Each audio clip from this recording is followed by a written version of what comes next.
it was like going to jail. And you go in there and they go, phone, money, boom, take your phone off you, everything. You walk into this house, it isn't set up. Because on the first day I was with Karen Brady and I went, listen mate, just say yes and you'll be on the telly. And Karen went, Tom, I'll throw you this process, you can't do that. I went, oh, why not? Sell it to you. You know what I mean? That show changed my life. I was lucky Lord Trigger liked me. And I know he don't like you. I sent him a picture of me and Razor and I went, I'm with Razor, he loves you. And he put, lucky you. That's what we got in common. Say we got in common. What? We both been fired by Alan Sugar. We have. Do you know, I was big, fat and overweight. And so about that TV show, I could be dead. Ended up having got a pacemaker, had a gastric sleeve, so I've lost over 9 stone now. So it's crazy. So I'm, I've got through it. I'm here, but to say down to drink, it was 2 months away from death. Fact.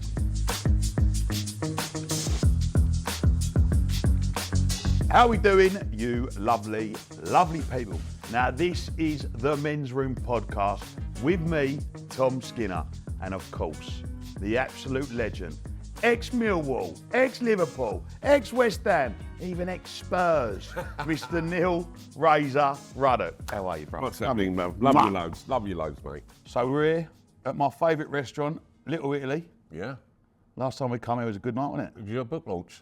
You went home with the ump. Too many people wanted to interview you. His own book. You're at your own book launch and you've got the ump doing interviews, promoting your own book. Yeah, but listen, I had all my friends, all my family there, and you, right? And I know, I ended up with your dad getting kicked out with your dad at the end of the night. Well, I come in and everyone's going, I want to see all my friends and my family. And they stuck me in a corner over there and said, you've got to do 30-something interviews. And I went, Thomas, I can tell you off now, Thomas, it's your book launch. Exactly, I could have done them on the phone the next day. You should have done it on the phone next day. Well, me and Rylan, we stood right here. We had a nice drink for you. Well, I ain't glad. It was a free bar. Was it a free bar? Free bar, yeah. Thanks, I done me nuts on that. You didn't have a drink. You went home, didn't have. Well, I drank yours. You know what I can't understand, and I don't understand. Why do people that interview people ask the most stupidest questions in the world? Do you remember I was having an interview with you down there? And there was a board going, who would play you in a film, Tom? Why is anyone ever going to make me in a film? What? Why? No, let's be honest, right? You ain't right, yeah. You ain't right, you ain't wrong. That's mad, isn't it? That's a good headline in the newspaper. It's obviously a slow news day that night, doesn't it? So you just went home? I'm literally... I'm looking for you. I was having a few drinks, but I was getting pulled left, right and centre. I went to my wife, I went, babe, this is doing me head.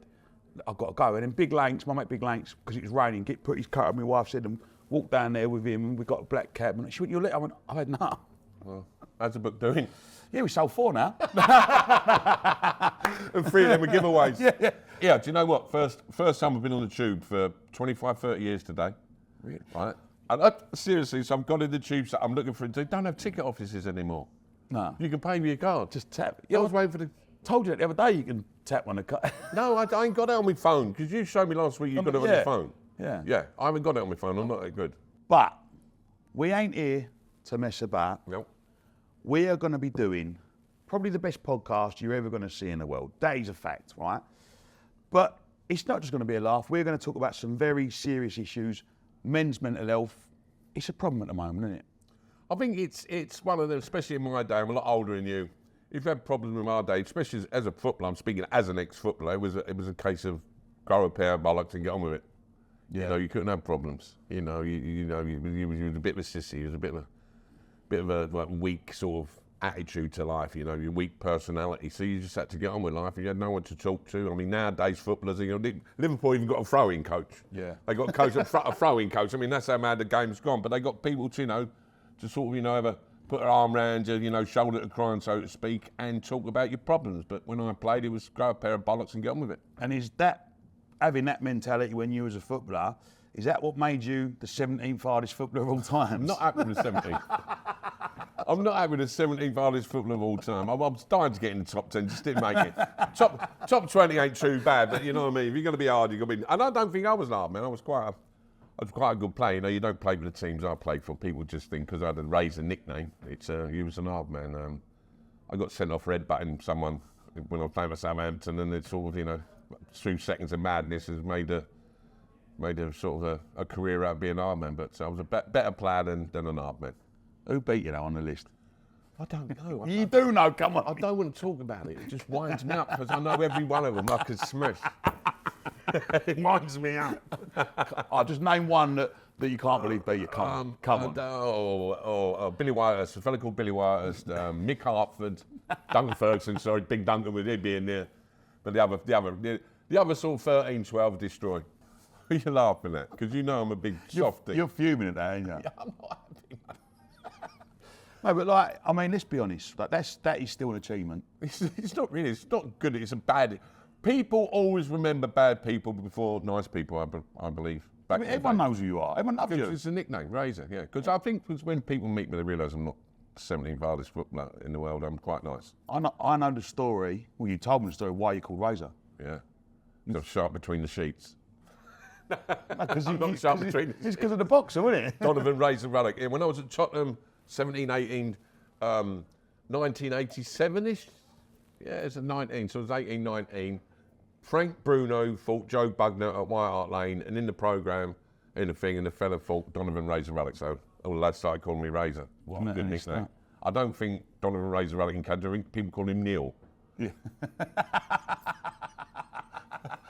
I don't think that'd be his nickname over there. Yeah, so he just stuck from there, and I mean, it's quite good because people only have to say Razor, and you know what you're talking. Well, everyone knows you as Razor, mate. I do, yeah. Even my wife calls me Razor. She met me as Razor, and she can't. You know, my mum hates it when my wife calls me Razor. Says, no, his name's Neil. don't sound 17th hardest footballer in the world, does it? Neil. What was it like as a kid getting that first contract at Millwall? What was it like? Unbelievable. All I want to do is make my dad proud. You know, I mean, my dad had to borrow £5 a week to get me to training because if you didn't turn up training, it wasn't that your mum and dad couldn't afford to get you there. It was the kid had a bad attitude, he didn't want to go training, so you know, get cast aside to get another one. So my dad had to borrow £5 a week to get me training, but you know, petrol to get me training. So I just wanted my dad to make me proud. And you know, I was on 20 as apprentice. I was on £24.95. I had more money in my pocket then than I've ever had. That means your mum used to get your digs money. Your mum used to get £100 a month. You used to get your travel. You see, £24.95. It was in your pockets. I was 16. It was amazing. And my first contract, I was signed at Millwall when I was 17. £120 a week. Oh, mate. You think I'm flash now. You should have seen me at 17 and £120 a week. It was unbelievable. So when you got your first big check, was that the one at Tottenham? Well, they weren't bad. What was the one you can think, when you think, I've had it off? Made my ex-wife a millionaire, that did. Oh, really?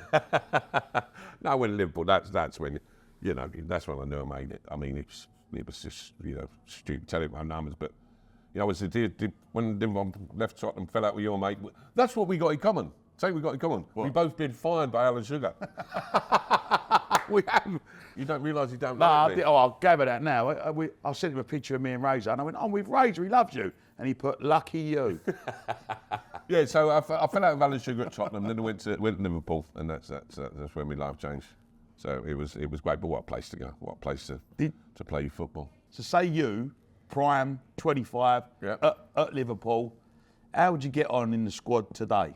Well, I don't know. I mean, as I say, we was as fit as we could be. As I say, we didn't have the knowledge, the dietitians, you know, we just ate what we want, drunk what we want. We didn't have the know-how, we didn't have the education. So you don't know. I think if you know, it'd be easier for me as a defender to, you know, than the flair players, I believe, because you can, as I say, you can make tackles. It's all about positioning. You know, I would have been fitter, would have been stronger, I would have been quicker. So I like to say I would have been unbelievable. Van Dijk, nothing. Didn't you break your leg though at Tottenham? No, that was my debut. So I was 18. My debut at Tottenham, playing Liverpool at home, and Terry Venables man put me in. I thought, I'm playing Liverpool when I grew up was. Steve Hodge got sent off in 6 minutes. My debut against Liverpool. So we got 10 men, and then broke my leg. Broke my leg in my first game. How was that? Just got up and walked off, didn't I? 17 hardest footballer. 17. No, I doing something was wrong. Saying, well, you know, them days, can't we? You know, yeah. Man up. Yeah, what are you doing? You've only got a kick. It's only a kick. You've only got a kick. So I limped off. Thought, something's wrong here. And then to X-ray me, I'd broken one of me. I didn't break. I broke a little bone, a tib here, but not the little one. So so that was the end of my sort of career. Come back a couple of games, and Venables was there. Only, you know, I was about 5th in line back then, and he said, "Listen, I'm going to sell you someone, go improve, man yourself up again, get better, get stronger, then I'll buy you back. He sold me, and went to Southampton. I thought, he's never going to buy me back. It's just, give me sweet talk, and 3 years later, he bought me back.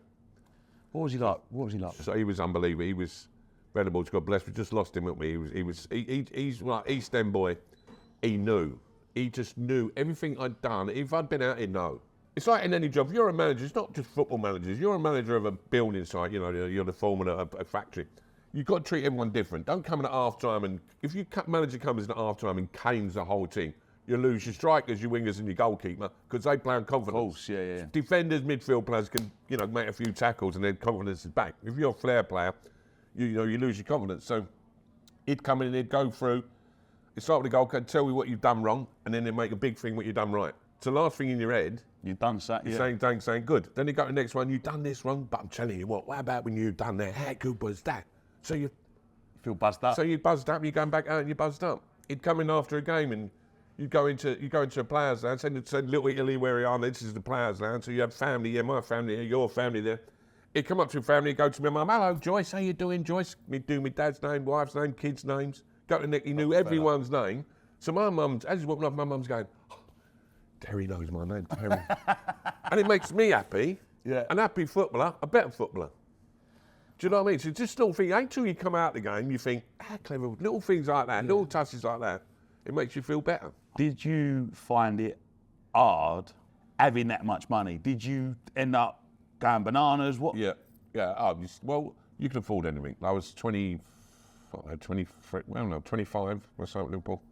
So it was me and the ex-wife and Josh, my boy, you went to school with. Yeah. There was 3 of us, we had a 7-bedroom house. But why? But 3 cars. Why? Yeah. But when you're 25, it's great, isn't it? Yeah. So you got to have it. I'm glad, I ain't got that nowhere near that money now, that lifestyle now, but I'm glad I've done it. Do you know what I mean? I'm glad I've done it. Looking back now and say, what a stupid so-and-so, but mate, it was lovely, Buy my mum and dad cars, my brother's cars and all, so I did take the lads on holiday. How good is that? How good is that? I'm glad, because most people don't get money till they're too old to take their lads on holiday and buy cars for your brothers and that. They've got everything for your brothers. I was in my 20s, so, I used to look after people. We're going to talk about something a bit more difficult now, yeah? Boozing. Yeah. Boozing. My problem was, since I was 12, played football, go training, 16, leave school, apprentice, pro footballer for nearly 20 years. I used to go work with 40 lads every day. You don't even got the first team, you got first team, second team, players and the youth team. 40 lads together every day. I mean, the laugh you used to have. You made one mistake, you imagine you're going to get hammered. I mean, the rivalry was just tremendous going to work, with 40 lads every day for a couple of hours. It used to be like, when you finish 35, boom, retired. Oh, it's just, my life just, what do I do? Just took up golf. Love golf, got bored of that. Had a drink of that. Then I do say, clay pigeons, you got that? Bored. So that's why I go down the pub. Because I was famous, I could go any pub anywhere, I'd get a mate. Of course, yeah. And then started drinking. So I thought, this is good. Everyone, loves me. And so I just started boozing, started kidnapping people, had a few bob. Not, kidnapping people if I don't know, you come with me. Like, Yeah, have a couple of beers. We'll have one. So it just spiraled out of control. And I thought, she'd be, I'll buy her a Rolex, keep her happy. In the end, he got hold of me and I just said, no, disappear. Because I needed that buzz. I needed that, playing the games. No better than coming after a game, the buzz, having a drink with the lads, everyone's happy and everyone's singing. And finished football, stopped. I had no education about what you're going to do. Because I had a few bob, I didn't know how to do anything. Footballers get their pension at 35. Yeah. So you got money. So you ain't got to go out there. I mean, it was like, because I played for a Big Six team, I had enough money to retire at 35. Which you can't. It's impossible to retire at 35. Stop working at 35 is impossible. Yeah. After you've had an hectic life, 40 lads every day, you cannot just stop, sit at home, do the gardening, and it just got on, and alcohol got hold of me and end up in rehab. It was just in control. It just had to go out every day. I always say this: I had mad, bad, sad, glad disease. When I was mad, have a drink. Bad, have a drink. Sad, have a drink. Glad, have a drink. Every emotion I had, I could turn it into having a drink. Would you wake up and think, that's it, I'm on the beers today, or No, I'd wake up and mad, bad, glad, sad. And just go Mad with myself. I'm going to have a drink, so I'm mad with myself. I've been bad, I'm going to have a drink. I'm sad, I'm going to have a drink. I'm glad, I don't say. Every emotion you have, drink. Drink is every emotion you have, you turn it into an excuse to have a drink, so be careful. You know, I went and done Harry's Heroes, TV show Harry's Heroes, which it was ironic really, because it was like 50-year-old ex-international footballers, Harry Redknapp, my old West Ham manager, TV show, TV company, got hold of that. Just getting the words out there, you know, when you get to 45, 50s, you've got to get yourself checked out. You know, I was big, fat, and overweight, and so we'd done a TV show about getting physical and mental health out there, guys, to get yourself checked out. And we'd done the show, and I nearly collapsed training, went all faint, and it was me. It taught me a lesson. Without that TV show, I could be dead. The doctor gave me two months, he gave me. And when I got tested, my eye, he said, you've got 2 months to live. Ended up, I've got a pacemaker, had a gastric sleeve, so I've lost over 9 stone now. But without that TV show that we're trying to get to audience to be sensible, it saved my life. Because this is what we do. If you're driving down the road in your car and your car makes a noise, you take it to the mechanic, pay money to go and get it fixed. If we're walking down the road and you feel a bit giddy in that, we won't go and see the doctor in case he tells us it's bad news and we can't go out and piss on a Saturday with the lads. So it's crazy. So I've got through it. I'm here, but as I say, down to drink, it was 2 months away from death. Fact. I've seen your videos again, mate. You're very sort of positive and you're a good influence. As I said, you're a good influence. A lot of people watch that because you get up in the morning, hey, hello everybody, hello you lovely people. I watch it, puts me in a good mood. Yeah. Do you know what I mean? So I think people need to be busy like you are. You're up at crack of dawn, you know, you're grafting. So I've always been a grafter my whole life. I've worked my whole life hard. I've been up, I've been down, I've been up, I've been down. I mean, it weren't too long ago, that I went skiing. My mum has got a 2-bedroom, two up, 2 down house in Hornchurch, and in my mid-20s, I had to move back to my mum's, right? My mum, bless her, bought me a pull-out futon out of Argos, and I was sleeping on the floor downstairs, and I was looking at my mates all getting proper good jobs and cracking on, and I thought, why am I here? I'm the hardest working one out of all my pals, right? I'm a grafter, I know how to make money, but my problem was, I'd be up the West End, I'd be in places like here, ironing out. If I earned £1 on a Sunday in the market, I'd iron it out. I'd be van nicked. I was having a right bad time, but I never let it get to me. I just thought, how am I going to get out of this? And I didn't even have tenner to put in the van to go anywhere. And I just got myself out of it by working my nuts off, believing in myself, not giving up. And I got into people and I worked really hard and ended up getting this pillow business and I've done well with it. And then I built my stalls back up and I started getting somewhere. I met my beautiful wife. When I met her, I thought, you know what? I ain't having this no more. Because when I was in my early 20s, I was driving Audi convertible, big gold watch, few quid. Mid-20s, I'm skin. It's like up, down, and I thought, I want to start a family. Then my wife was the one who got me onto The Apprentice, because I went, they ain't never going to have me on The Apprentice. I've got criminal records. I've been up to no good when I was younger. I sell things out the back of a van on Marksall. Why would they have me on there? She went, no, because you're the best salesperson I've ever met in my life. She went, you got me. You know what I mean? You're an ugly bastard. and she filled out the form, went on The Apprentice, and it helped me get a platform on social media. And then it was a couple of Christmases ago, and one of my group of boys, we're like brothers. We all worked with me since I was kids, yeah. And I've got mates that have done a long time in prison, come out, they still work with me now, you know, like we're like little brotherhood, and they're my family, my friends. And every morning, whether we're having a shit day, whether it's pissing down the rain, I've gone, right, today lads, we're going to go out there, we're going to give it 110%, we're going to march on that stand, we've got some laughing monkeys, we're going to... So you're like the Terry Venables to them now? And I've done it, and then one of the big Lane 21 day, but mate, you've got to film this and put it on Instagram. You got 70,000 followers a few years ago, and I went, really? And he went, yeah, just do it, Tom, just do it. I went, all right. And I've done the video, I've done, well, I'm here in Dino's Cat, because we go Dino's Cat. You lovely, well, morning, you lovely people. Steak pie. And yeah, that's the one, 6 o'clock in the morning. Done it. Because we don't realise you've been up, that's your dinner, isn't it? And we've done this video, and I think the first video I ever done got something like 3 million views and thousands and thousands and thousands, and loads of people messaged. And I thought, wow, we'll do it again tomorrow. We've done it again, And then it was coming up to Christmas, and the markets are doing well, and I kept doing them, and people going, mate, you know what, I was going to stand, but I was getting these lovely messages. That is the amazing thing, though, how good it makes you feel. Of course. If one person says, mate, I Neil, was going to stay in bed today, I've got out of bed because of that video. what happened was, then I knew that I was on to saying here, like helping people. I got a DM, a serious DM, and I read it, and it was like 2, 3 in the morning, just getting up to work. And someone said to me, look, I've done it. I'd written a letter. I've told my family I'm going to kill myself. And I've sat here and someone sent me your page, and I've scrolled through 15 or 20 of your motivational videos, and because of you, I haven't killed myself. And I was like, what? It's made me a bit emotional thinking about it. No, And I it's beautiful. thought, what? And I thought, that's one person that's reached out and said, Yeah, amazing. think of the people that haven't reached out and said that. And I thought, you know what? I've got this platform. I'm always up. I'm always grafting.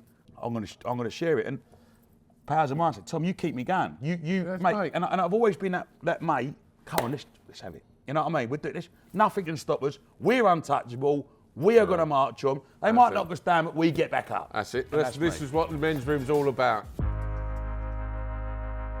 There's 2 questions I want to ask you before we leave. Number 1, where's Bosch come from? And number 2, The Apprentice. Is it real? Is it reality? Is it a couple of takes? Is there, is there sniggering when he has a go at you? Do people like when the headmaster has a go at you when someone laughs or someone farts? So where's Bosch come from? What does The Apprentice really like?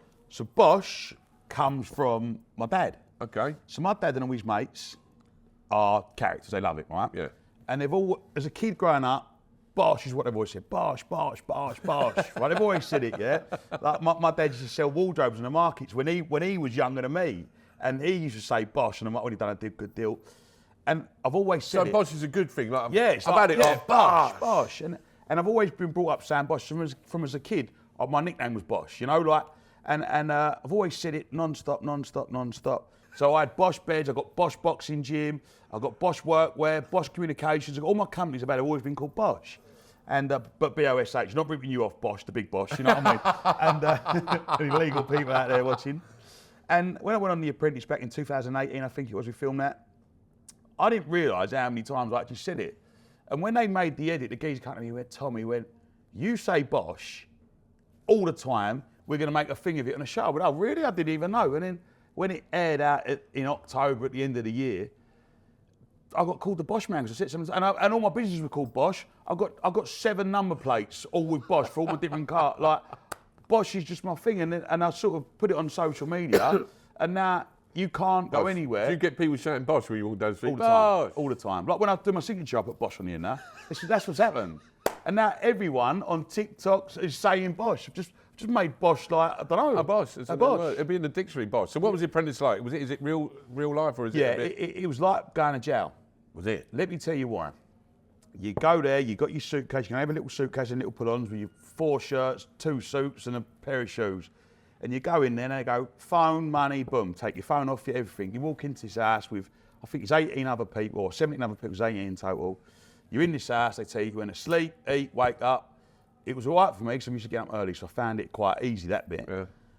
And it isn't set up. It isn't set good. But one task takes 3 days. Oh, So what you see in 45 minutes is 3 days long. But they're obviously, listen, they do, it's TV. Like you'll be going, right, go down this road here, Neil, and we want you to sell these tickets. The producers will be the cameras and they'll go, no, don't buy nothing of them. Like, you know what I mean? They make it a little bit more difficult. Because on the first day I was with Karen Brady and I went, listen, mate, just say yes and you'll be on the telly. And Karen went, Tom, I'll throw you this process, you can't do that. Why I went, not? oh, Why why not? not? Selling Yeah, you tickets. know what I mean? And you've got to try and make it real. And another thing on there is it's all hypothetical value. So you're not actually selling nothing, it's all hypothetical. Like, when they say, we've done £1 million worth of sales, it's hypothetical. Yeah. You know what I mean? Yeah. But yeah, it is real in the boardroom takes a couple of hours. Absolutely. People don't know. Yeah, that's intimidating. Yeah, I mean, I was lucky Lord Trigger liked me. Like, because you had no phone, you couldn't bring my family, anything outside. Lord Trigger used to go, come here, give me the football score. He's all right, Lord Trigger. Yeah. I've got on well with him, you know what I mean? And I know he don't like you. He was really good to me, and that show changed my life, you know? Yeah, like, that's why I'm sitting with legends like you, because I went on that show all them years ago. Well, I like to say you ain't wrong, Tom, because you wouldn't be sat next to a legend unless you went on The Apprentice. Listen, mate, lovely to see you. See you next week. Do another one, eh? Yeah, definitely. Good idea, this is. So listen, that was episode number 1 of the Men's Room podcast with talkSPORT, with the legend, Mr. Neil Razor Ruddock. Now, guys, please like it, please share it, please watch it, do whatever you got to do. YouTube, it's everywhere. Because if you don't, the 17th hardest footballer of all time is coming to get you. Good darts.